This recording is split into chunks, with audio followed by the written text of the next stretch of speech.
Bruno Le Maire, vous êtes candidat à la présidence à la primaire. On va vous écouter. Est-ce que vous avez tous vos parrainages? Depuis 2 mois, oui. Donc je n'ai besoin du parrainage de personne ici. Et j'espère surtout ne pas gâcher la bonne humeur de vos entretiens. En tout cas, je vais vous dire que c'est un grand honneur pour moi de m'exprimer devant vous. Et je vous remercie de m'avoir accordé cette faveur. Je vais vous dire aussi que je viens ici avec beaucoup d'humilité. Je ne suis pas médecin, je ne suis pas profession libérale. J'ai, comme n'importe quel citoyen, des contacts réguliers avec les médecins. J'ai 4 enfants, donc je consulte aussi beaucoup les pédiatres, bien entendu. Mais je viens avec beaucoup d'humilité parce que je sais qu'il y a eu tellement de déceptions parmi les médecins libéraux par rapport à ce que proposait ma famille politique ou par rapport à ce qu'avait décidé ma famille politique. Je pense qu'il vaut mieux prendre les choses avec toute l'humilité nécessaire en vous présentant ma vision de l'avenir de la médecine libérale en France. Je voudrais faire une deuxième remarque plus générale pour vous dire à quel point je souhaite inscrire les propositions que je vais vous faire ce matin et dont on va débattre ensuite dans le cadre plus général de la vision de la société que je défends. Je suis candidat à la présidence de la République et je considère que le rôle d'un chef de l'État, ce n'est pas de faire un catalogue de mesures, c'est d'abord d'expliquer où il veut emmener le pays et quelle vision de la société il défend. Les deux piliers de la vision de la société que je défends sont la justice et la fierté. Et de ce point de vue-là, quand on regarde l'évolution de la place des médecins libéraux en France, on voit tout de suite la difficulté. Première difficulté, c'est que l'accès aux soins en France est devenu profondément injuste. Je suis élu du département de l'Eure, qui fait partie des plus grands déserts médicaux de notre pays. Et je sais que certains ici connaissent bien ce territoire. Pour avoir rendez-vous chez un spécialiste, ça prendra 7, 8, 9 mois. Les médecins généralistes, ils sont partis. Et ils ne se réinstallent pas dans les petites communes comme Danville, comme Nonancourt. C'est une injustice. La société que je veux construire est une société plus juste, où chacun aura un accès aux soins facile, pas forcément le même accès aux soins. Ne faisons pas croire aux Français que l'accès aux soins sera forcément le même suivant que vous êtes dans le centre de Paris, à Nice ou dans une petite commune rurale du département de l'Eure. Mais on doit tendre vers cet objectif de justice dans l'accès aux soins. Fierté de l'autre côté. Fierté d'avoir un système de soins qui est un des plus performants au monde. Fierté d'avoir des personnels de médecine qui sont probablement les plus qualifiés au monde. C'est tout de même une source de fierté. Et là où il y a quelque chose que je n'arrive pas à comprendre, c'est comment est-ce que nous en sommes arrivés au point où les médecins libéraux eux-mêmes ont perdu cette fierté d'exercer leur métier, où ils ont le sentiment d'être petit à petit davantage déconsidérés dans la société française ou pas reconnus à leur juste place. Je pense qu'on doit se poser cette question si on veut construire l'avenir de la société française. Et je ferai même un parallèle entre les médecins libéraux et les enseignants. J'ai été moi-même enseignant et j'ai fait de la question éducative la priorité absolue de mon projet pour la présidence de la République. Parce que je considère que tout ce qu'on aura construit dans tous les autres domaines, ce sera bâti sur du sable si on ne fait pas de l'éducation la priorité. Et le premier problème, si on veut redresser l'éducation, c'est d'abord de redonner aux enseignants la fierté de leur métier, la fierté de leur savoir. C'est la même chose pour la médecine libérale. On ne reconstruira une médecine libérale forte, respectée, puissante, qu'en redonnant à chaque médecin libéral la fierté de son métier. Et je considère que la société française fonctionnera mieux à partir du moment où des piliers essentiels de cette société, comme les médecins libéraux, retrouveront la fierté de leur métier et la capacité, évidemment, je vais en parler, à l'exercer dans de meilleures conditions. Quand on regarde un tout petit peu plus précisément ce qui ne va pas aujourd'hui, 3 points qui me paraissent frappants et qui sont des points que je n'ai pas trouvés dans des manuels, mais qui résultent des 440 déplacements que j'ai faits en France depuis 2012, depuis notre défaite électorale de 2012. Le premier point, je viens d'en parler, c'est la difficulté d'accès aux soins. Elle est criante dans certains territoires. Et si on se parle très franchement, elle est même visible. On voit bien que pour certaines populations de certains territoires, l'accès aux soins, l'accès à un médecin est extraordinairement compliqué. C'est vrai dans mon département de l'Eure, mais j'étais hier dans les Ardennes. J'ai discuté de ce sujet avec le président du département des Ardennes, Benoît Huré, et il m'a dit à quel point cela devenait une difficulté absolument majeure. Difficulté d'accès aux soins, voire renoncement aux soins parce que certains Français n'arrivent pas à trouver près de chez eux les médecins dont ils ont besoin.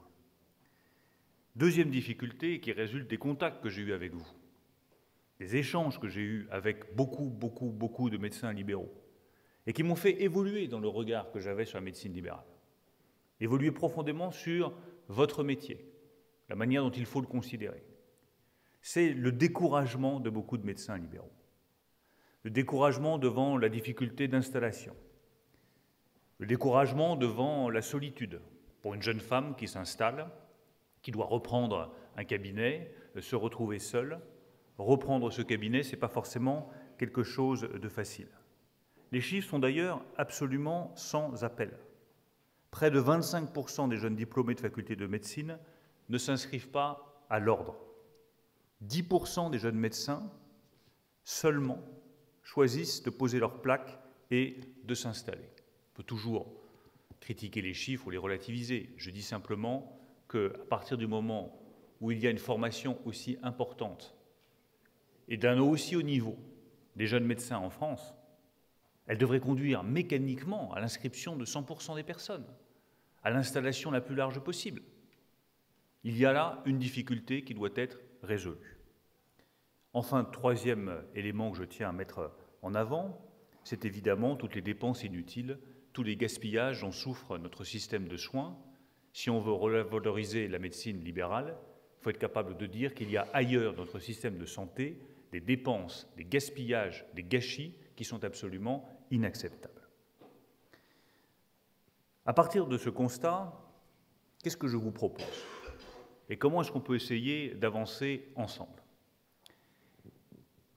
La première direction que je voudrais avancer, c'est l'importance que j'accorde à la médecine libérale et la nécessité d'arrêter de faire des replâtrages ici ou là pour véritablement refonder la médecine libérale en France en faisant le pivot du système de santé français. Le choix aujourd'hui, il est clair.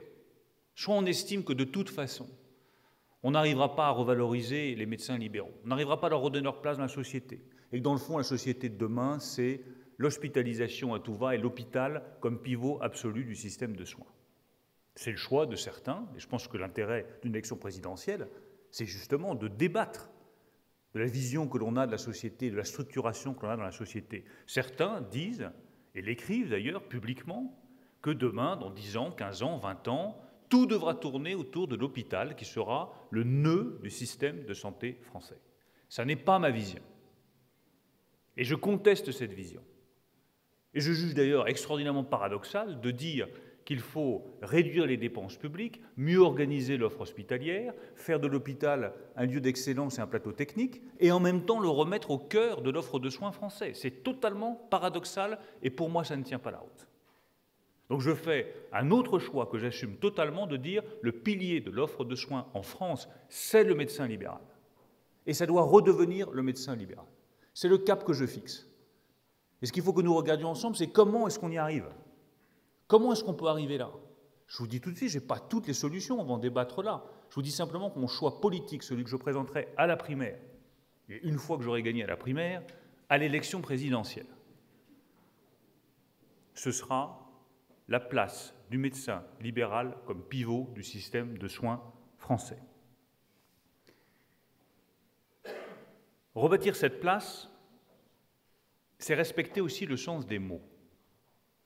Vous êtes des médecins libéraux. Et donc c'est en discutant avec vous qu'on va trouver les solutions.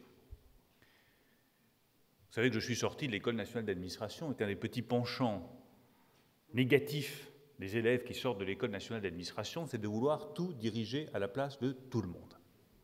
Et de savoir beaucoup mieux que tout le monde ce qu'il faut faire à la place des gens.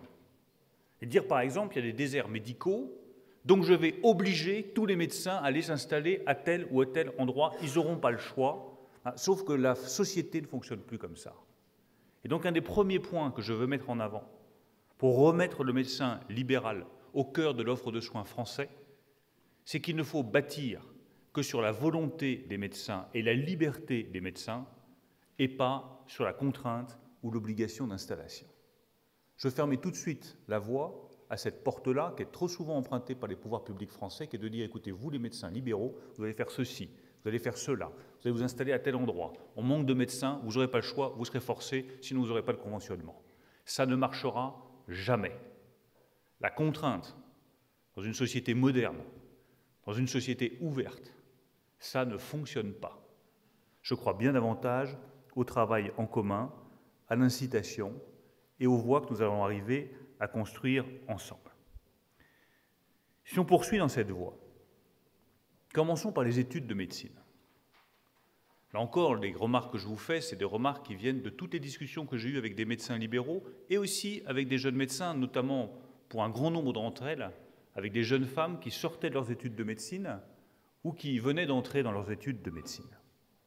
Il y a dans les études de médecine un gâchis absolument considérable, de milliers d'étudiants qui rentrent en médecine, qui font leur première année, qui échouent et qui finalement n'arriveront jamais à accéder à la profession de médecin libéral. Il y a une modalité de recrutement que je conteste qui fonctionne uniquement sur les mathématiques et les sciences. C'est un choix qui a été fait de dire, si vous voulez rentrer en médecine, il faut que vous sortiez de la filière S du baccalauréat général et que vous soyez doué en mathématiques et en sciences. Alors je ne conteste pas que pour une partie des médecins, pour ceux qui font la recherche, pour un certain nombre d'activités, il puisse être utile d'avoir des connaissances scientifiques. Mais je conteste formellement que tous les médecins doivent être recrutés uniquement sur la base de connaissances scientifiques. Je veux donc ouvrir le recrutement des études de médecine à des profils différents qui seront des profils humanistes. Et ça me permet de vous dire au plus profond de moi-même comment je vois l'activité du médecin. C'est un savoir, c'est une science, c'est une expérience, mais c'est d'abord et avant tout une relation entre une personne et son patient. La médecine, telle que je la vis moi comme patient, c'est d'abord une relation humaine, avant tout. Et si on oublie que la médecine, c'est d'abord une relation humaine, que le patient, par définition, est fragile, qu'il est inquiet, il n'a pas simplement besoin de réponses techniques, il a besoin aussi d'être rassuré, d'être accompagné, qu'on lui parle. Et je sais tout le temps que vous passez justement à discuter, à échanger avec vos patients. Ben, il ne me paraît pas absurde dans ce cas-là de dire que dans le recrutement des études de médecine en première année de médecine, on ouvrira le recrutement à des profils plus larges que ceux issus exclusivement de la filière scientifique et de la filière S. Deuxième élément de réflexion sur la formation en matière de santé, je souhaite que cette formation soit plus ouverte sur l'environnement de santé dans toute sa diversité, que l'on crée des liens avec les autres professions, entre les étudiants en médecine, les infirmiers, les pharmaciens, les assistantes sociales, tout ce qui fait la diversité du monde médical. Je pense que cela enrichira le parcours de l'étudiant en médecine qui reste aujourd'hui un parcours trop théorique, pas assez humain, pas assez ouvert sur le monde médical. Je souhaite en troisième lieu que cette formation soit plus ouverte sur le monde libéral. Si on veut vraiment refaire du médecin libéral le pivot du système de soins français, il est impératif que tout au long des études de médecine, il y ait un accès vers le monde libéral. Je propose, pour être très concret, que les stages qu'effectuent les étudiants en médecine puissent se faire là où se pratique la médecine et de manière beaucoup plus large dans les établissements privés ou en cabinet de médecins. Troisième chose, je souhaite que nous puissions promouvoir une formation médicale continue, moderne et efficace. Je sais parfaitement que votre activité de soins quotidienne rend parfois cette formation médicale continue extraordinairement complexe. Mais j'ai rencontré beaucoup de jeunes diplômés qui m'ont dit à quel point ils étaient attachés aussi à la mise à jour régulière de leurs connaissances pour pouvoir guider leur exercice quotidien de médecin libéral. Je souhaite donc construire avec vous et avec vos représentants une formation médicale continue, moderne, qui permettra de maintenir, de développer les compétences et d'accompagner les besoins des professionnels, comme l'évolution du système de santé. J'ai suivi aussi, on a parlé avec votre président, les débats qui animent votre profession sur la proposition du Conseil national de l'Ordre des médecins pour mettre en place un système de certification périodique des compétences médicales. Alors, vu comme ça sonne très bien. Et on voit très bien l'idée. C'est-à-dire que vous êtes médecin, les techniques évoluent, au fur et à mesure, c'est peut-être pas une mauvaise idée d'avoir une certification de ces compétences médicales pour s'assurer que chaque médecin continue à suivre l'évolution de l'art et de la matière dans son domaine. Je me méfie simplement par-dessus tout, et je reviens à ce que je vous disais précédemment, des usines à gaz et de la bureaucratie dans ce domaine. Ce n'est pas aux agences régionales de santé de venir vous dire tout d'un coup, voilà comment on va certifier vos compétences. Donc la seule voie que j'envisage dans cette certification, c'est que ça vienne de vous, des professionnels, et que ce ne soit pas une certification extérieure et bureaucratique qui vous soit imposée. C'est à votre profession et à vous seul de faire des propositions sur ce dispositif et d'assurer sa mise en œuvre. Une fois passées les études de médecine, la certification, la formation professionnelle continue, je souhaite qu'on puisse faire évoluer aussi la pratique de la médecine libérale en tenant compte de l'aspiration à un exercice plus collectif, avec un partage d'informations et appuyé sur les nouvelles technologies. Je crois que s'il y a bien une réalité que l'on constate aujourd'hui, c'est que la plupart des jeunes médecins libéraux qui s'installent veulent travailler avec des collègues, dans un environnement où ils ne seront pas seuls, et où ils pourront échanger sur les pratiques, sur les savoirs, s'accompagner, se soutenir, et avoir le sentiment d'appartenir à une équipe médicale plutôt qu'à un simple cabinet médical. C'est dans cette voie-là que je vous propose d'avancer. Je souhaite donc qu'on puisse encourager les coopérations professionnelles et construire depuis le terrain, pas depuis les agences régionales de santé, des coopérations qui permettront aux médecins, aux pharmaciens, aux infirmiers, aux assistantes sociales de travailler ensemble et de communiquer. Cette coopération, elle se fait déjà en maison de santé, en cabinet de médecine, mais elle doit aussi se faire à partir des nouvelles technologies qui permettent d'échanger des informations directement entre ces professionnels. Une fois qu'on a bâti ces coopérations, le problème qui se pose, et vous me poserez immédiatement la question, c'est comment est-ce que l'on rémunère ces coopérations? Comment est-ce qu'on valorise les missions qui sont accomplies par des équipes de soins pluriprofessionnelles? Est-ce qu'on continue à rémunérer chaque acte qui aurait été fait par le kiné, par l'infirmière, par le médecin libéral?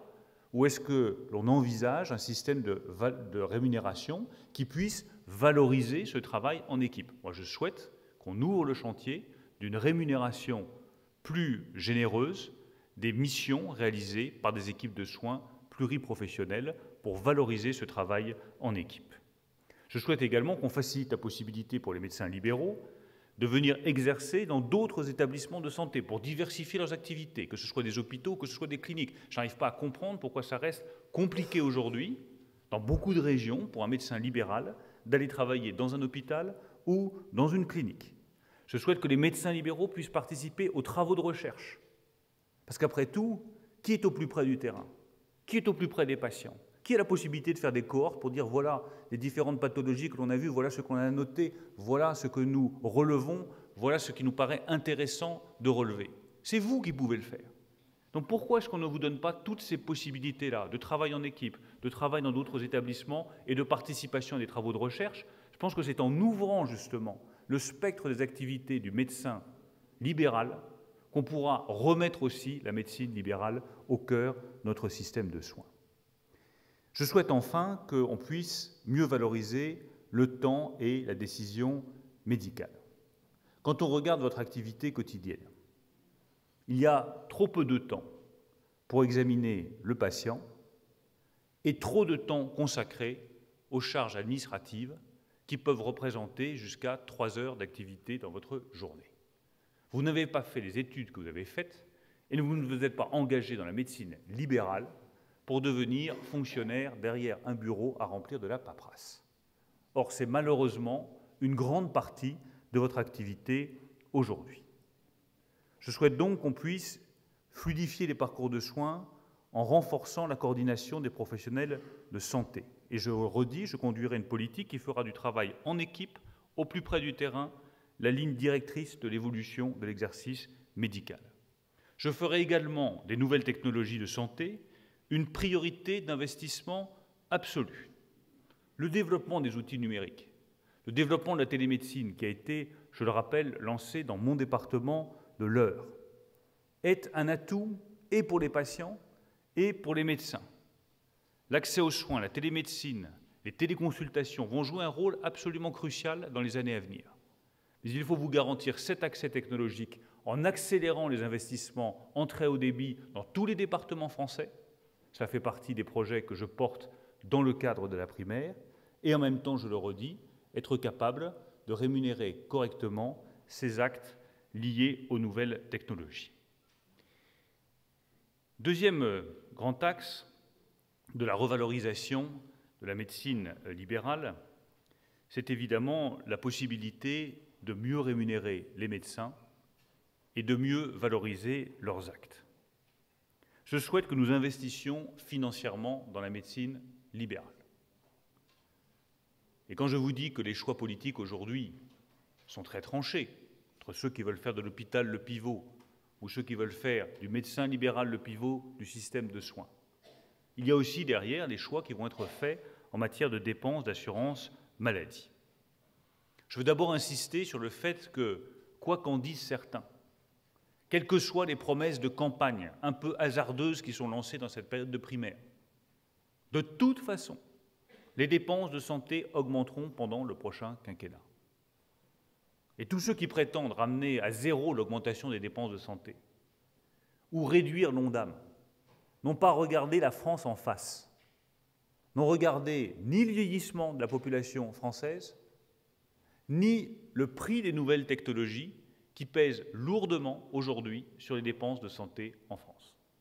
Alors je veux bien qu'on nie le vieillissement de la population française, qui est un fait.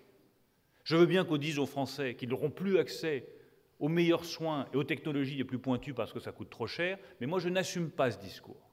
Et précisément parce que je sais qu'il faudra dépenser pour la dépendance, pour les personnes âgées, et que je veux garantir aux Français l'accès aux technologies les plus pointues et par conséquent les plus coûteuses, j'assume de dire aux Français que oui, les dépenses d'assurance maladie continueront à progresser au cours du prochain quinquennat, et que même en faisant tous les efforts de gymnastique possibles et imaginables, je n'envisage pas ni de les stabiliser, ni de les réduire. Dans cette dépense d'assurance maladie, conformément à ce que je vous ai dit sur la place des médecins libéraux, je souhaite que l'enveloppe de soins dédiée aux soins de proximité connaisse une augmentation supérieure à l'enveloppe dédiée aux soins hospitaliers. On ne peut pas dire d'un côté que les médecins libéraux seront le pivot, et de l'autre vous dire que les enveloppes iront davantage vers les hôpitaux. Je vous dis le contraire. L'enveloppe augmentera, elle augmentera à un rythme croissant pour les soins de proximité, plutôt que pour les soins hospitaliers. Et c'est cohérent avec la vision qui est la mienne, de dire que l'hôpital doit être le centre de l'excellence technologique, mais que tout ce qui est soins de proximité, tout ce qui est prévention, tout ce qui est accompagnement des patients, tout ce qui est suivi post-opératoire, c'est vous qui le ferez. Et vous voyez bien qu'on a deux visions complètement différentes de l'offre de soins en France et du système de santé. D'un côté, une vision où tout se recentre sur l'hôpital. D'un autre côté, une vision où tout se recentre sur le médecin libéral. D'un côté, une vision où c'est le patient qui va à l'hôpital, qui se déplace, parce que les hôpitaux de proximité fermeront, on le sait tous. De l'autre, une vision de la médecine de proximité que vous incarnez. C'est la vision que je défends. Une médecine des territoires, une médecine de proximité, une médecine de patients dont vous êtes l'incarnation. Et je pense que c'est comme ça qu'il faut la défendre auprès des Français. C'est cette vision-là qu'il faut défendre. Si vous voulez une médecine de proximité, ce sera forcément une médecine de médecins libéraux et pas une médecine hospitalière. Je souhaite en deuxième lieu qu'on poursuive l'évolution du mode de rémunération des médecins. Alors j'ai vu, comme tout le monde, la convention qui a été signée entre l'assurance maladie et 3 organisations syndicales. J'ai lu les journaux, j'ai regardé les journaux télévisés, Et il me semble que c'est une première réponse et un premier progrès qui a été apporté en revalorisant les consultations médicales et en apportant un soutien à la médecine générale. Dont acte, tout ce qui est pris n'est plus à prendre. Est-ce que cela suffit? Je ne pense pas. Car je pense qu'il reste, dans les réflexions que nous devons ouvrir, non seulement la question du paiement à l'acte, très bien, mais surtout la question des nouveaux modes de rémunération adaptés aux maladies complexes, aux polypathologies, aux maladies chroniques, qui vous prennent énormément de temps et sur lesquelles je pense qu'on peut encore améliorer les rémunérations. En matière de rémunération, c'est donc le chantier que je voudrais ouvrir avec vous, celui de la rémunération adaptée aux nouvelles réalités de santé, maladies complexes, polypathologies, maladies chroniques, parce que c'est très compliqué de dire, voilà, comment est-ce qu'on va rémunérer tel malade, tel patient qui vient chaque mois pour sa maladie chronique. Le système, aujourd'hui, ne me paraît pas adapté et pas juste pour les professions libérales. Enfin, il s'agit aussi, pour être tout à fait cohérent, de replacer l'hôpital à sa juste place. Les hôpitaux jouent un rôle majeur dans l'organisation de la société française. J'estime qu'ils réalisent aujourd'hui des prises en charge nombreuses, parfois pas nécessaires, au détriment de la médecine de premier recours. Et tout le défi des 10, 15, 20 prochaines années, c'est de remettre l'hôpital à sa juste place, plateau technologique de pointe, et faire de la médecine de proximité l'apanage des médecins libéraux. Ce qui suppose d'expliquer aux patients, aux Français, que le réflexe hospitalier systématique n'est pas le bon réflexe. Ce qui suppose d'être parfois mieux organisé dans le parcours de soins. Je pense, par exemple, au parcours de soins urgents. Dans le parcours de soins urgents, la médecine libérale doit redevenir l'acteur de proximité. Quand il n'y a pas situation de détresse vitale, les patients qui veulent se rendre aux urgences doivent respecter un parcours de soins dans lequel ils seront orientés vers les structures qui sont les plus adaptées à leur situation et à leurs besoins de santé. Ça suppose de soutenir, notamment financièrement, le développement des maisons médicales de garde qui permettent de répondre à cette attente des patients. Et ça suppose aussi d'expliquer à tous les patients français que le réflexe des urgences, s'il n'y a pas urgence vitale, sera sanctionné financièrement. Si vous allez à l'hôpital parce que vous avez un petit bleu, le nez qui coule, une inquiétude pour votre enfant, mais qu'il n'y a absolument pas urgence vitale, que vous encombrez les urgences de l'hôpital du coin, c'est votre droit. C'est votre droit. Mais vous paierez une franchise non remboursable de 40 €. C'est une manière de bien faire comprendre que les urgences, elles doivent d'abord passer par le médecin libéral et qu'à l'hôpital, l'urgence est l'urgence vitale quand véritablement il faut passer par la case hôpital parce que cela requiert un niveau technologique que seul l'hôpital peut offrir. Enfin, je souhaite, toujours dans ce parcours de santé, faire évoluer les groupements hospitaliers de territoire pour qu'ils donnent toute leur place au libéral. Les groupements hospitaliers de territoire, je pense que c'est une bonne initiative. Je suis allé chez mon ami Franck Riester, député maire de Coulommiers, qui a mis en place un groupement hospitalier de territoire qui fonctionne très bien. Mais je ne comprends pas pourquoi les acteurs de la médecine libérale sont tenus à l'écart de ces groupements hospitaliers de territoire. Ça ne doit pas être des citadelles hospitalières, les groupements hospitaliers de territoire. Ils doivent être ouverts sur tous les acteurs de la médecine, notamment les médecins libéraux. Enfin, tout dernier point de ce parcours de santé, je souhaiterais qu'on respecte davantage les professionnels de santé. La politique qui méconnaît la réalité de votre exercice, vos contraintes, les injonctions qui tombent du ministère ou des agences régionales de santé, c'est insupportable pour les médecins libéraux que vous êtes. Vous n'êtes pas les agents du ministère de la Santé. Vous n'êtes pas les fonctionnaires des agences régionales de santé. Si vous avez choisi ce métier, c'est justement pour être libre, pour exercer votre profession collectivement et de plus en plus de manière collective, mais indépendante. Et je vois bien le caractère insupportable qu'il y a à voir cette reprise en main de la médecine libérale par l'administration, par le ministère et par les agences régionales de santé.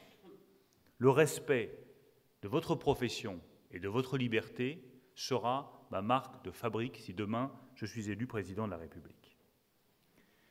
Dans quel cadre général du système de soins je souhaite inclure cette évolution de notre système de santé et de la place des professions libérales?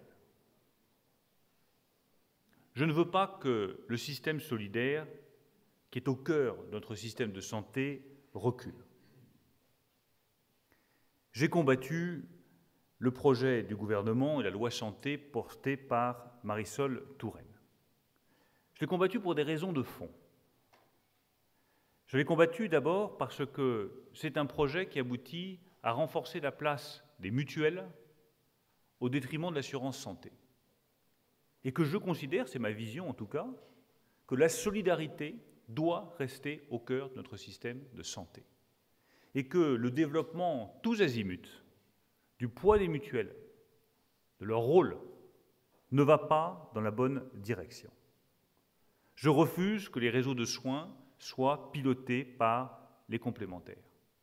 Je refuse que notre système de soins soit totalement transformé par des complémentaires dans un sens qui ne sera bon ni pour les professionnels de santé, ni pour les patients eux-mêmes. Je refuse qu'on continue d'obliger tous les salariés à s'affilier à une complémentaire qu'ils n'auront même pas choisie, à une mutuelle qui aurait été choisie par leur employeur.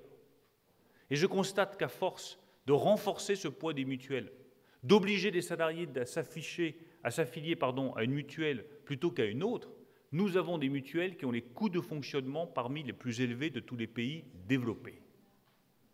Donc ce n'est pas la bonne direction. La troisième critique, peut-être la plus forte, qui a été faite et que je reprends sur le projet de loi santé porté par le gouvernement actuel, c'est le tiers payant généralisé. Le tiers payant généralisé, c'est très simple. Il vous transforme en fonctionnaire de la santé. Votre rôle n'est pas de contrôler si une carte vitale est à jour. Votre rôle n'est pas de savoir si l'assurance maladie possède les coordonnées bancaires d'un assuré. Votre rôle n'est pas de faire la courroie de transmission entre le patient et le service qui remboursera le patient. Parmi les quelques rares mesures du gouvernement socialiste que je supprimerai immédiatement si je suis élu président de la République, il y a le tiers payant généralisé. Je ne crois pas au détricotage systématique de ce qui a été fait par les prédécesseurs. Je ne pense pas que ça fasse une politique d'avenir. Mais il y a quelques sujets sur lesquels je n'ai aucune hésitation. Il faudra tout de suite stopper parce que ça ne va pas dans la bonne direction et que si on continue à avancer dans cette direction-là, ce sera mauvais pour tous les Français. Le tiers payant généralisé, je le supprimerai parce que ce n'est bon ni pour les médecins libéraux, ni pour les patients, ni pour le système de soins français. De la même façon que j'ai dit à un certain nombre d'entrepreneurs il y a 3 jours que je reviendrai sur le compte pénibilité, parce que si nous mettons en place le compte pénibilité tel qu'il existe aujourd'hui, il n'y aura même plus à se poser la question de la pénibilité du travail, parce qu'il n'y aura plus de travail du tout offert par les PME. Bien de la même façon, je vous dis que je supprimerai le tiers payant généralisé, parce que si nous laissons cette réforme aller jusqu'au bout et progresser, à un moment donné, il sera trop tard, et tout ce que je vous aurais promis sur la revalorisation de la médecine libérale ne tiendra pas la route. Comment est-ce que nous financerons ce projet? Comment est-ce que nous financerons cette revalorisation de la médecine libérale et cette réorientation du système de soins qui remettra la médecine de proximité au cœur de notre projet de santé? D'abord par un mot qu'on emploie très souvent mais qui me paraît toujours aussi pertinent, qui est celui de la prévention. La politique de prévention, on en parle beaucoup, certaines choses ont été faites. Je pense qu'on peut aller beaucoup plus loin. Je pense que les nouvelles technologies permettent de progresser en matière de prévention. Je fixerai dans ce domaine-là 3 priorités. La lutte contre l'obésité, sujet dont on ne parle jamais. Vous en parlez. Je ne doute pas du tout. Mais ce que je constate sur le terrain, ce que je vois dans les départements les plus défavorisés, Ce que je vois concrètement, parce que de tous les candidats à la primaire, je suis certainement celui qui est le plus allé au contact des Français. Là, je peux vous dire qu'il y a des territoires où on sait qu'il n'y a pas d'accès aux soins parce que les enfants souffrent massivement d'obésité. Ici, on est encore un peu plus brutal. Les enfants ne sont pas les mêmes dans un département défavorisé où il n'y a pas accès aux soins et dans un département qui est bien pourvu en offre de soins, où il y a une prévention, où en matière d'alimentation, les enfants sont nourris différemment, accompagnés différemment, formés différemment. C'est une injustice inacceptable. La prévention de l'obésité est pour moi une priorité absolue. La prévention du suicide est une deuxième priorité. Parce qu'on ne peut pas accepter que dans notre pays, qui est une des puissances économiques les plus importantes au monde, nous continuions à avoir un taux de suicide aussi élevé. Je sais bien que c'est un sujet qui est difficile à aborder. Quand j'étais ministre de l'Agriculture, j'avais les chiffres qui tombaient chaque année, des suicides des exploitants agricoles. Je me suis longtemps posé la question, est-ce qu'on traite le sujet? Vous savez, la réaction naturelle, c'est de dire, c'est pas mon problème, je suis acteur politique. C'est pas à moi de traiter la question du suicide des exploitants agricoles. Ça avait été la réaction de tous mes prédécesseurs. J'ai mis en place, pour la première fois, dans le monde agricole, une politique de prévention des suicides dans les exploitations agricoles. Je ne vous dis pas que tout a réussi, que tout a fonctionné. Je dis simplement que ça a malgré tout créé un petit déclic, qui a libéré une parole, notamment de la part des conjoints, et qui a permis de commencer à apporter des solutions à ce sujet-là. Parler des problèmes, c'est toujours mieux que de mettre la poussière sous le tapis. La prévention du suicide est pour moi aussi en France une priorité. Enfin, et là c'est le père de famille qui parle, la prévention contre les addictions doit être une priorité absolue. Et nous devons ouvrir ce sujet. Nous avons tous des enfants qui sont tous exposés à la consommation massive de drogue, à la consommation massive et rapide d'alcool. Et nous savons tous les ravages que peut faire le cannabis sur un cortex cérébral de 16 ou 17 ans. Et j'aimerais qu'on dise les choses simplement, qu'on explique tout simplement à la société française que peut-être que consommer du cannabis à 45 ou 50 ans, ça n'a pas d'importance. C'est vous qui me le direz, c'est vous qui savez. Mais ce que vous m'avez dit, ce que les toxicologues m'ont dit, c'est qu'à 16 ou 17 ans, quand on consomme du cannabis, cela crée des lésions irréversibles dans le cerveau des enfants. Où est-ce qu'on entend ça? Qui le dit aussi simplement que ce que je vous dis aujourd'hui? Est-ce que ce n'est pas notre responsabilité à tous, et notamment aux médecins libéraux, de participer à ces campagnes de prévention pour avoir tout simplement une société, là aussi, qui soit plus juste, et je le redis, plus fière de ce qu'elle est. Deuxième orientation pour financer le projet, un vaste mouvement de débureaucratisation du système de santé, vaste programme, me direz-vous, qui doit s'attaquer à la complexité de notre système.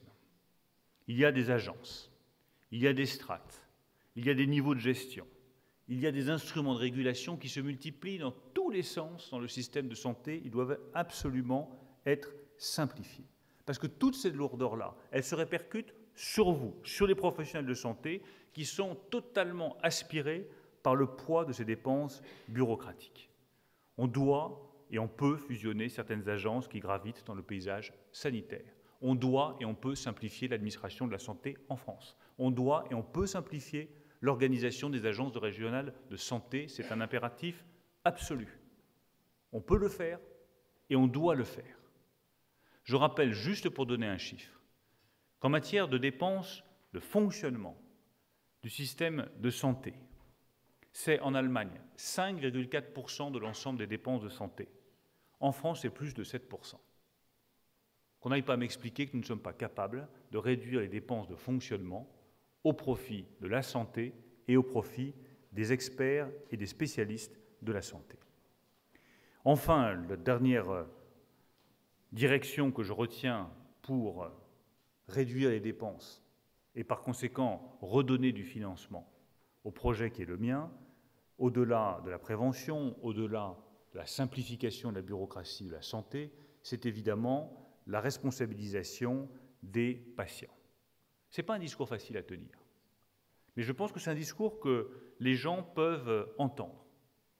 Quand j'explique dans les réunions publiques que désormais, si vous allez aux urgences hospitalières et qu'il n'y a pas d'urgence, vous paierez un forfait de 40 € non remboursable, la réaction est positive.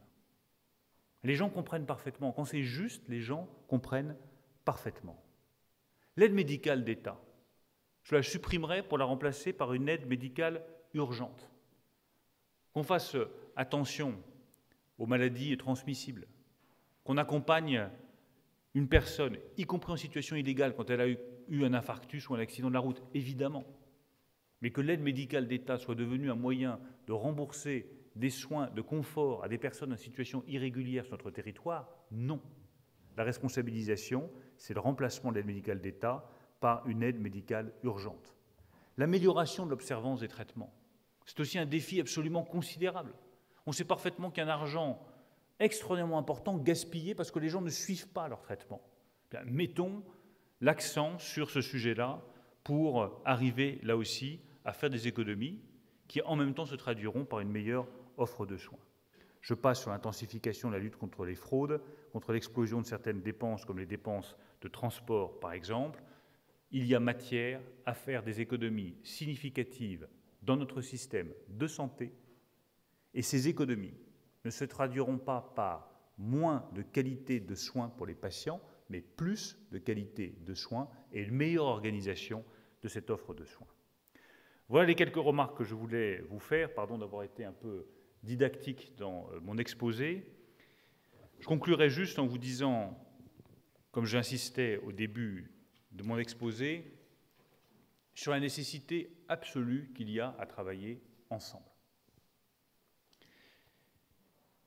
Depuis 4 ans que je suis en campagne et que je bâtis la crédibilité de cette candidature à la présidence de la République, qu'est-ce qui me frappe le plus? C'est les murs qui se sont dressés entre les Français. Chacun vit chez soi et plus personne ne se parle. Et les politiques sont là, au milieu, à avancer des solutions à des problèmes qu'ils ne connaissent pas, sans en avoir discuté avec les acteurs. C'est ce qui me frappe le plus. Et j'ai parfois peur que la primaire de la droite et du centre n'échappe pas à ce défaut. On arrive avec les solutions clés en main, la boîte à outils, le catalogue de mesures que peuvent attendre les acteurs de droite et du centre, et voilà, les solutions sont là. Pas de vision et pas de dialogue avec les gens. Ma méthode est totalement différente. Une vision générale, une société plus juste, une société fière, et le dialogue constant avec les acteurs qui sont concernés. Je vous l'ai dit au départ, je ne suis pas un spécialiste de la médecine libérale. Je ne suis pas médecin. Mais quand je parle éducation, l'enseignant que j'ai été commence par aller voir les enseignants, les certifiés, les agrégés, les professeurs des écoles, les principaux de collège, les directeurs de lycée, les présidents d'université. Et quand vous avez fait ces dizaines et ces dizaines de rendez-vous, vous commencez à avoir un truc pas trop con à dire aux gens sur la réforme du système éducatif français. Eh bien, s'agissant de la santé, je suis parti il y a 4 ans d'une idée qui était, bon voilà, il y a l'hôpital, les Français tiennent absolument à l'hôpital, on va rebâtir toute l'offre de soins autour de la modernisation de l'hôpital français. C'était ça mon idée à la base. Je reconnais bien volontiers. Après 4 ans de déplacement, des rencontres avec des dizaines de médecins libéraux et avec des centaines et des centaines de patients, je suis arrivé à une conclusion totalement inverse. Et c'est justement parce que je viens d'un autre point que je suis d'autant plus sûr de ma conclusion. Les Français veulent une santé de proximité. Ils veulent du contact humain. Ils veulent de la discussion.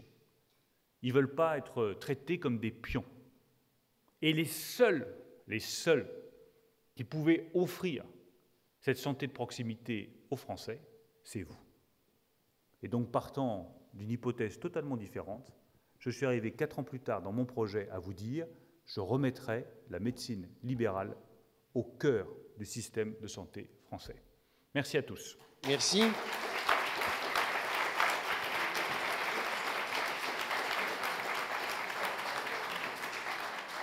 Donc, si vous en êtes d'accord, on va consacrer quelques moments à des échanges. Toutes les mains se lèvent d'un coup. Alors, on va commencer voilà, par vous. Alors, voilà. Alors, c'est le président qui va distribuer le micro. Non. Mais Luc, moi j'ai une petite question. Monsieur le maire, est-ce que vous avez rencontré les médecins hospitaliers? Bien sûr. Bon. Ils vous ont pas fait changer d'avis? Je ne suis pas le genre de garçon qui change facilement d'avis. Je discute, j'échange, mais une fois que j'ai une conviction, j'en bouge plus. Et ma conviction, elle est née, je le redis, de la rencontre avec les professionnels, mais surtout avec les Français eux-mêmes. Moi, je ne veux pas être président de la République des médecins. Je veux être président de la République française. Donc je regarde ce que l'intérêt général français réclame, et je le redis, je ne peux pas m'exprimer plus clairement, les Français veulent une santé de proximité. C'est vous qui l'incarnez. Et avec les médecins libéraux, quel système de dialogue vous imaginez? Parce que pour l'instant, ça n'a jamais vraiment bien marché quand même, il faut le reconnaître, soit de gauche ou de droite. Quel système de dialogue vous imaginez mettre en place? Qu'est-ce que vous confierez à votre ministre de la Santé pour que le dialogue soit fécond? Alors ça, c'est pas le plus simple, parce que bon, je ne dirai rien sur l'organisation des syndicats de médecine libérale, c'est parfois un peu complexe, mais l'instruction qui sera donnée au ministre de la Santé, c'est de n'avancer sur ces sujets que dans le dialogue et le dialogue. On doit discuter avec tout le monde. Il y a un cap, on le respecte, mais prenez l'exemple très concret de la formation professionnelle continue des médecins libéraux. L'instruction, c'est vous qui proposez. Ce n'est pas l'administration, ce n'est pas l'agence régionale de santé, parce qu'elle ne sait pas de quoi vous avez besoin. Luc Ducanel. Oui, Luc Ducanel, médecin généraliste dans le Nord-Mayenne, co-gérant d'un pôle de santé libérale de 70 professionnels, et je préside un syndicat national de médecins généralistes. Juste une question précise. Dans votre programme, vous avez annoncé la nécessaire fermeture des hôpitaux de proximité.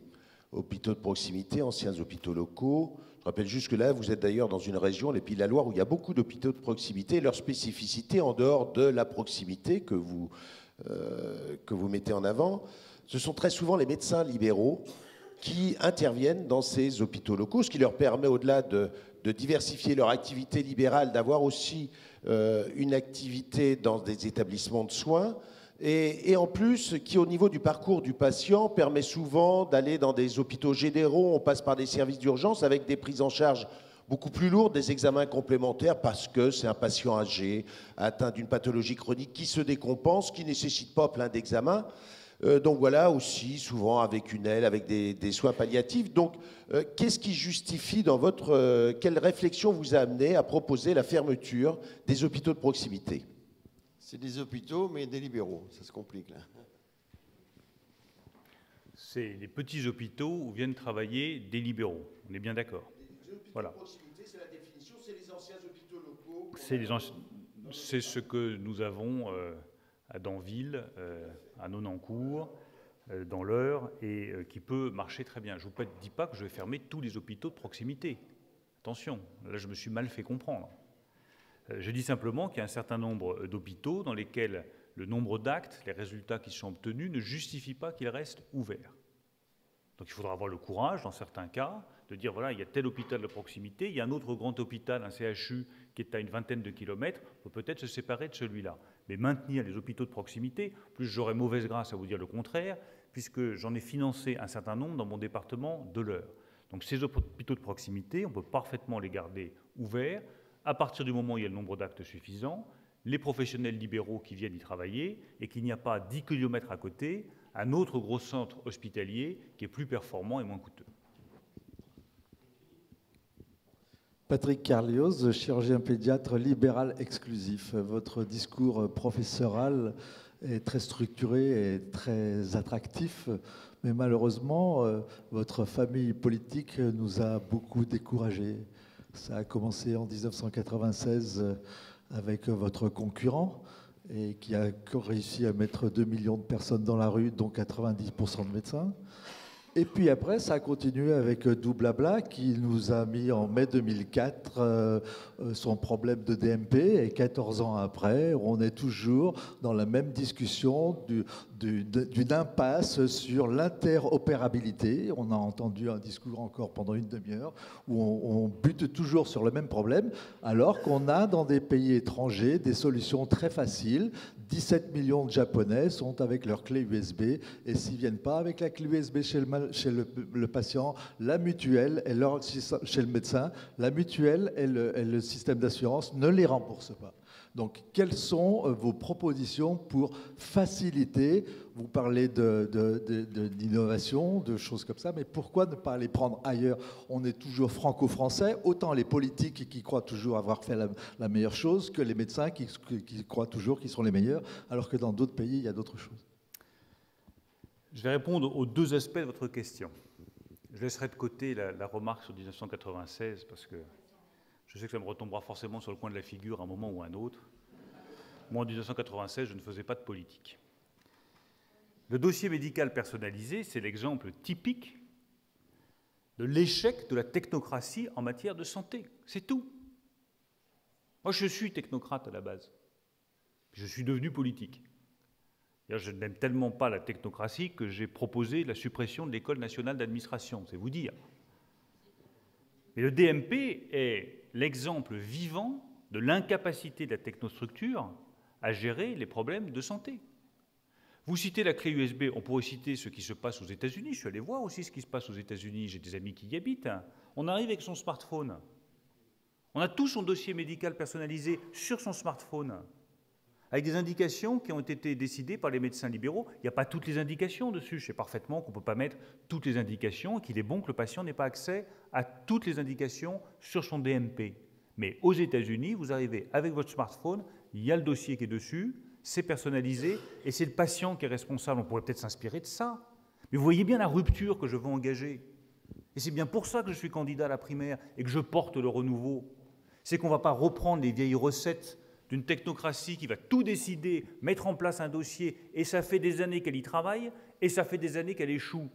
Prenons une autre voie, plus moderne, appuyée sur les technologies digitales, mais appuyée surtout sur la responsabilisation du patient, parce que c'est ce qui marchera. Enfin, vous soulignez un autre point très important. Ma famille politique vous a déçu. Je le sais. Même découragé. C'est quand même stupéfiant qu'on vous ait découragé. C'est vraiment, on a vraiment pris les choses par le mauvais bout de la lorgnette. Pourquoi? Je vais vous dire pourquoi. Parce que la droite ne sait pas livrer les combats idéologiques. Et que derrière, il y a des combats culturels. Il y a une vision de la société à défendre. Si la droite est là uniquement pour dire, tiens, les professions libérales, c'est une clientèle électorale, donc je vais les aider et je récolterai des voix. Là, vous irez droit dans le mur. Moi, ce n'est pas le discours que je vous tiens. Je vous dis que les Français attendent une médecine de proximité et que vous êtes les garants de cette médecine de proximité. C'est au nom de l'intérêt général que je veux vous replacer au cœur du système de soins. Ce n'est pas par clientélisme et ce n'est pas par électoralisme. Et si la droite n'est pas capable de défendre cette vision idéologique qui est différente de celle de la gauche et qui fait justement tout le sel de la démocratie, ce qui est intéressant, c'est d'avoir un débat de fond sur deux visions idéologiques différentes. La mienne est simple, je veux une médecine de proximité dont vous serez les garants. C'est la même chose pour l'éducation, pardon de revenir à ce sujet. La réalité, c'est que la droite a chaussé en matière éducative les bottes de la gauche, qu'elle a eu le culte du diplôme, de la voie générale, de l'université, et que lorsqu'elle a dit la voie professionnelle c'est bien, l'apprentissage c'est bien, elle le dit, mais elle fait rigoureusement le contraire. Et dans la transformation éducative que je propose, moi j'assume totalement, au plus profond de moi-même, qu'il vaut mieux qu'un enfant ait un enseignement professionnel sous forme d'option dès la 6e, pour qu'il découvre son talent, qu'il sache quel talent il porte en lui, qu'il aille ensuite vers la voie professionnelle en étant fier de ce qu'il fait, et en donnant à la voie professionnelle, au centre de formation des apprentis, les mêmes moyens que ce qui est donné à la voie générale, là vous avez non seulement un discours, mais une conviction et les moyens qui vont avec. La droite n'a pas livré les batailles culturelles nécessaires, c'est vrai pour l'éducation, c'est vrai pour la médecine libérale. Monsieur le maire, vous devez partir dans 10 minutes, m'a-t-on dit. Oui. Donc, ce que je propose, c'est qu'on prend plusieurs questions. Là, vous êtes en train de me dire que je fais des réponses trop longues, mais je vais raccourcir mes réponses. Ah, je ne me suis pas permis. Hein, non, mais on va prendre plusieurs questions d'un coup, sujet, verbe, complément, sous forme interrogative. Marcel Garrigou-Grandchamp, URPS Auvergne-Rhône-Alpes. Monsieur le maire, vous voulez nous remettre au sein du système, on entend ça depuis un tas d'années. Ce que je voulais dire, c'est qu'il n'y a jamais eu aujourd'hui, en 2016, autant de médecins inscrits dans les conseils de l'ordre. Donc on ne manque pas de médecins. Mais ils ne sont plus dans le secteur libéral. Ils sont ailleurs. Soit ils n'exercent pas, soit ils font que des remplacements, soit ils cherchent des postes salariés. Et donc parallèlement, on a des déserts médicaux. Pas qu'à la campagne, j'exerce en ville, à Lyon, en plein 3e. Nous sommes 5 médecins de moins qu'il y a 25 ans. J'exerce depuis 34 ans. Depuis 34 ans, je vois au niveau législatif un millefeuille de textes répressifs qui limitent notre activité. Et je vais donner qu'un seul exemple. Et votre question? Un seul exemple. Ça sera la question. Si une prescription ne convient pas à l'assurance maladie, un transport, un traitement, un médicament, n'importe quoi, et qu'elle s'en empare, elle va demander le remboursement, non pas au patient qui a bénéficié de la prescription, mais au médecin. Alors, madame, après, oui, allez-y. Alors, Je voudrais juste rebondir sur la remarque de monsieur. Je ne pense pas que le discours que je tiens, vous l'ayez beaucoup entendu. Je ne pense pas, sincèrement. Que vous ayez entendu des hommes politiques de ma famille qui vous disent les médecins libéraux, c'est très important, c'est super et tout ça, oui. Mais une vraie vision de long terme de ce qu'est l'offre de soins en France, non. Que vous ayez un homme politique qui vous dise que dans l'ONDAM, il assume que la dépense pour la médecine de proximité sera plus importante que la dépense pour l'hôpital, je ne suis pas sûr que vous l'ayez souvent entendu. Je voulais juste noter cela. Madame. je suis le docteur Otavi, je suis vice-présidente du RPSML Corse et j'ai porté un projet de télémédecine en dermatologie sur toute la région Corse depuis 1 an. Et c'est une technologie vraiment nouvelle et intéressante, mais elle ne remplacera jamais les médecins. C'est un peu ce que l'éolien est à l'énergie pour la santé, on dira, hein, par rapport au nucléaire, c'est-à-dire que la télémédecine sera un outil et un complément, mais nous avons besoin de médecins. En Corse, la population vieillit. Notre métier, mon métier de dermatologue, est de plus en plus celui d'un cancérologue. Il y a 30 ans, quand je me suis installée, je voyais 1 cancer par semaine. Maintenant, j'en vois 2 par jour. Et il n'y a plus d'installation en dermatologie depuis 15 ans en Corse. Alors, est-ce que vous remontrez le numerus clausus? C'est le sens de votre question? Ce sont des médecins roumains qui s'installent sur la Côte d'Azur, m'a dit le professeur Lacour, et ça va être pareil un jour encore. Il faut une vision prospective, il faut pousser aussi les autorités hospitalières à faire des stages chez le spécialiste. Il y a beaucoup de freins de ce côté-là, et il y a beaucoup de freins pour développer certaines spécialités. Merci. D'accord. Éric Henry. Je suis totalement d'accord avec vous là-dessus. Totalement d'accord sur pousser les hospitaliers à aller travailler chez les spécialistes. J'ajoute juste un point sur les médecins roumains, sur le nombre de médecins libéraux. Moi, j'aurais pu vous dire, ce qui est le pontosane des discours de droite sur le sujet, il faut absolument augmenter le numerus clausus. Je ne crois absolument pas que ce soit la solution. Et c'est vous qui me l'avez dit.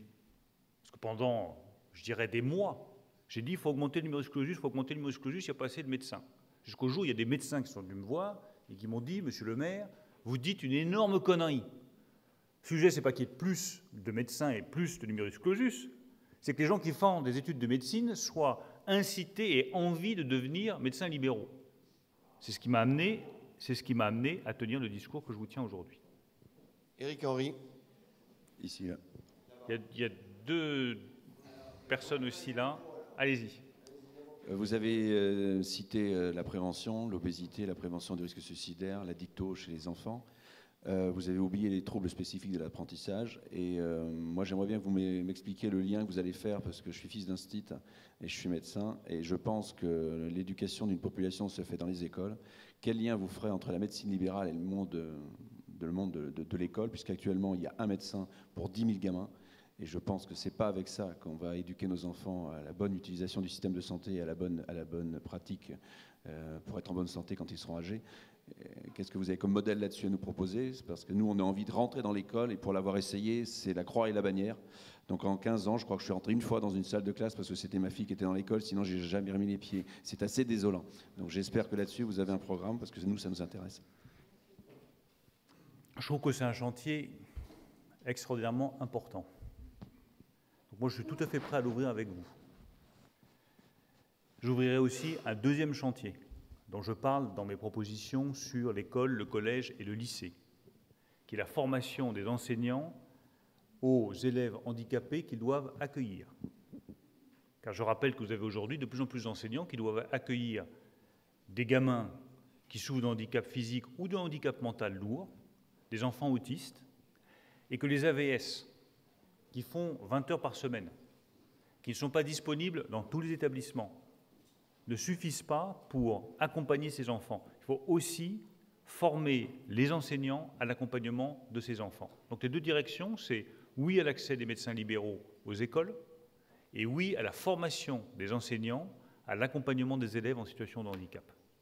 Bruno Le Maire, le président des Républicains a déclaré au printemps dernier dans le plan social et de système de soins qui réduirait la part de l'assurance maladie de 76 à 73%, donc augmentant les complémentaires santé ou le reste à charge. Quelle est votre position là-dessus, vous qui voulez augmenter le remboursement des soins dentaires et des soins optiques? C'est ce qui fait le charme et l'intérêt d'une primaire. C'est que les projets soient très différents. Si c'était les mêmes et que c'était uniquement un concours de beauté, ce ne serait pas intéressant. Mais j'assume totalement que mon projet est, sur ce point-là, totalement différent de celui du président des Républicains. L'ancien président, oui. Enfin, l'ancien président des Républicains. Lui propose plus de mutuelles, moins d'assurance maladie. Moi, je propose l'inverse, que l'assurance maladie redevienne le pilier de notre système de santé et qu'on fasse très attention à ce que les mutuelles ne gagnent pas toujours plus de terrain.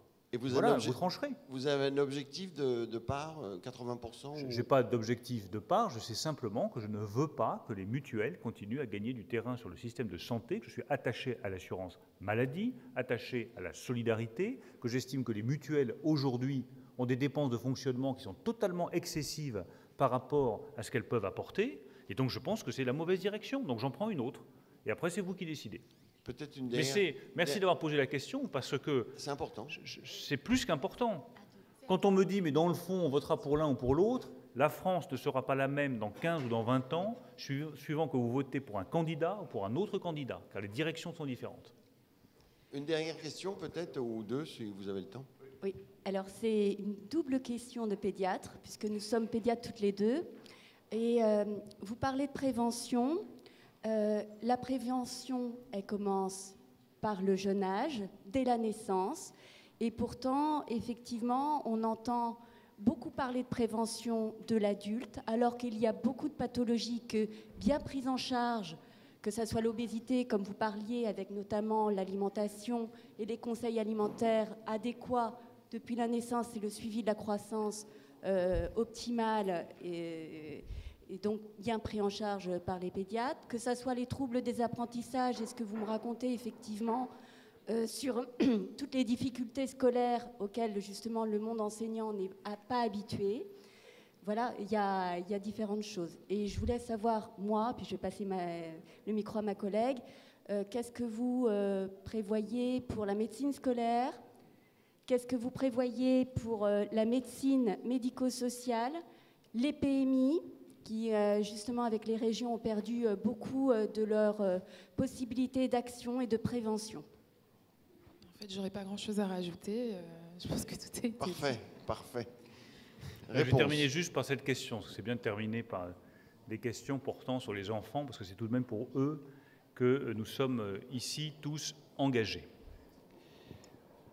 D'abord, je redis, c'était la réponse à la question de monsieur, à quel point je suis favorable à ce que les professions libérales, les médecins libéraux, puissent participer bien davantage à la médecine scolaire et pénétrer dans l'enceinte des établissements scolaires. C'est un vaste défi, hein. Ne le sous-estimons pas, ça a l'air simple à dire comme ça, mais comme toujours en France, ce qui est le plus simple est souvent le plus compliqué à atteindre.